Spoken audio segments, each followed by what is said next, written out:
कलयुग में मलिनता की प्रधानता रहेगी। शरीर अपवित्र, शरीर को सजाने में प्रियता है, लेकिन पवित्रता क्या है ये ज्ञान नहीं है। शौचाचार की पवित्रता का बिल्कुल ज्ञान नहीं, बस सजाने की प्रियता है। बाहर से चिकना दिखना चाहिए, लेकिन वो पवित्र है कि नहीं उसको ज्ञान नहीं है, बिल्कुल पता ही नहीं। शौचाचार का पशुवत आचरण है, देखने को मिलते हैं। खड़े खड़े लघु शंका कर रहे हैं, मुंह में बीड़ी ऐसे, वही जनेन्द्री को छुआ ऐसे कर, ना हाथ धोना, ना आचमन करना, न पैर धोना, बिल्कुल पशुता का आचरण है। भला पवित्र शरीर है तो मन तुम्हारा पवित्र कैसे हो सकता है? तुम्हारे आचरण अपवित्र हैं, तुम्हारा शरीर अपवित्र है। शौच गए वैसे ही, जैसे हाथ धोया उससे साबुन जो बस ऐसे निकल पड़े कपड़ा, वैसे सब अपवित्र, पूरे घर में वो पूरा घर अपवित्र। तो समझते हैं कि हम बहुत स्वच्छ, बहुत वीआईपी हैं। वीआईपी का मतलब बहुत अपवित्र हैं, उनको ये ज्ञान नहीं। और एक रंग चढ़ा है नए समय में, जूता मोजा पहनकर भोजन पा रहे हैं।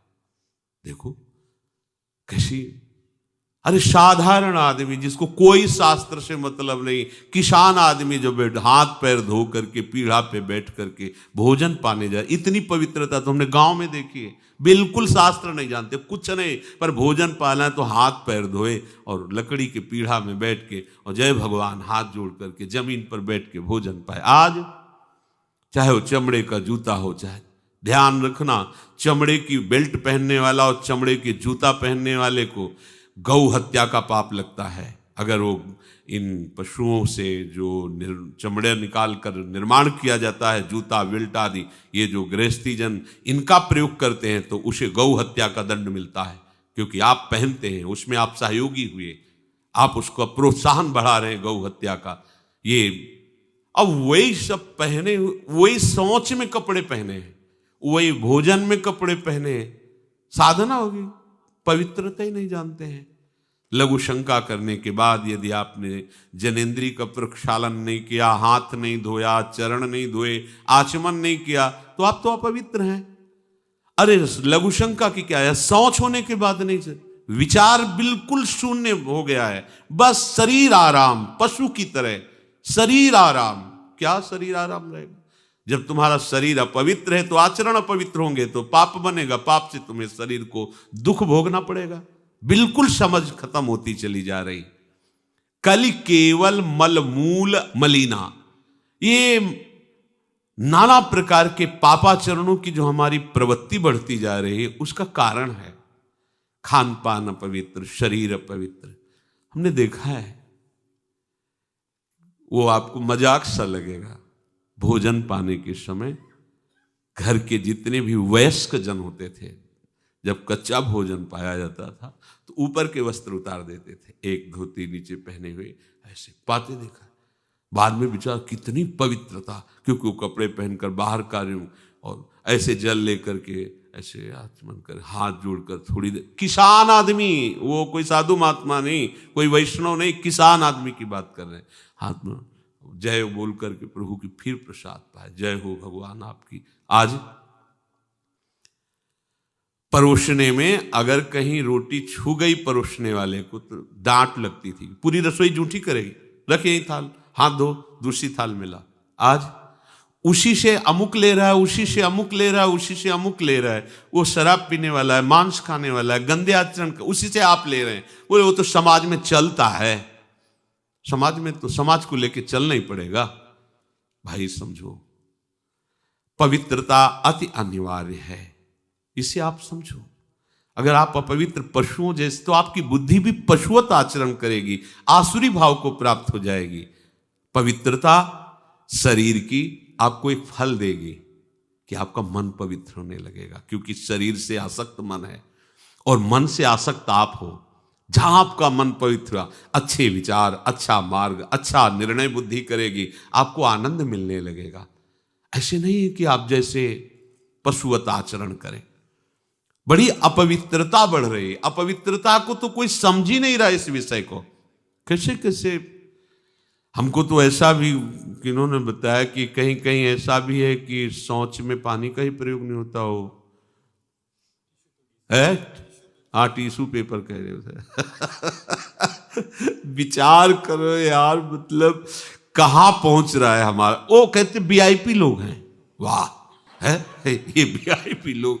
अरे बिना जल के कैसे प्रक्षालन हो जाएगा, कैसे आप पवित्र कैसे। पर पवित्र होना किसको चाहिए, वो तो पशुवत आचरण है। कलि केवल मलमूल मलिना, पाप पयोनिधि जन मन मीना। जैसे मछली जल में ही केली करती है, ऐसे कलियुगी प्राणी का मन पाप में ही केली करना चाहता है। अपवित्र विचार, कैसी कैसी मलिनताएं बढ़ती चली जा रही। रसोई अभी बनकर तैयार नहीं हुई और ऐसे सो खड़े खड़े वही रसोई, क्या पछता है। अरे एक बार बन जाए उसे थाल में लगाओ। हम नहीं कहते तुम भगवान का भोग लगाओ जाके, नहीं वैष्णव हो, नहीं भजन कर, कम से कम थोड़ी तो पवित्रता। एक बार थाल लग जाए, हाथ जोड़ो, अन्न को ही प्रणाम करो। अन्न ब्रह्म उपनिषद में आता है, ये अन्न ब्रह्म है, उसे प्रणाम करो। वह हमारे जीवन को पुष्ट करता है, हमें भगवत भाव हाथ जोड़कर। कहाँ हाथ जोड़े, वो तो जूता पहने वैसे ही सब, कोई खड़े खड़े खा रहा है, कोई मतलब ये हो क्या रहा है। हमने देखा है पहले बारात आती थी तो पट्टियां बिछाई जाती थी, गोबर से जमीन लिपी होती थी, दो आदमी पात्र ले खड़े, सबके हाथ पैर धुलाए, सब बैठ गए, फिर सबको परोसा, माताएं मंगल गीत गा रही, परोसा जा। कितना पवित्र होता था। आज कोई ऐसा कमाई मिलेगा जो शराब न पिए हो, कोई ऐसा कमाई मिलेगा जो उद्दंडता न कर रहा। पशुता बढ़ रही ना, कैसे कल्याण का तो शब्द ही नहीं उनको कि कल्याण क्या, उनका यही कल्याण है, बस जनेन्द्री रसेंद्री की तृप्ति होती रहे, उतना ही वो सब कुछ समझते हैं। गोस्वामी जी कह रहे ये नाम कामतरु है, सब कामनाएं पूर्ण करने वाला है, और ये काल का भी काल है। देखो नाम अगर जिह्वा पे विराजमान है तो अपवित्र पवित्रो वा सर्वावस्थांगतोपि वह यह स्मरेत पुंडरीकाक्षम सवायाभ्यंतर शुचि। बाह्य और अभ्यंतर से पवित्र। पर यदि आपने सदाचार का पालन नहीं किया, शौचाचार का, तो नाम में रुचि होगी नहीं, ध्यान रखना। अगर कोई ऐसे नाम में रुचि, जब मनाया मुझ उठाया, जब मनाया, कैसी कैसी पशुता है, चिड़िया की तरह चुनते रहते हो। अरे एक बार, दो बार, तीन बार एक अपने भोजन का समय निश्चित करो, थोड़ा शांति से बैठकर भगवत भाव में आकर तब भोजन पाओ। वैसे ही आपका भाव बनेगा जैसा भोजन आपका है। पाते समय जिन भावों से आप युक्त हैं, लोग चिंतित रहते, परेशान रहते। क्यों? क्योंकि भोजन पाते समय परेशान थे, तो अब वो भोजन का जो रस है ना, वो केवल परेशानी पैदा करेगा। मान लो हमारी बात, ये निश्चित बात, भोजन के समय सारी चिंताओं को छोड़ो, आनंदमय होकर भोजन प्रसाद में भगवत भाव से पाओ।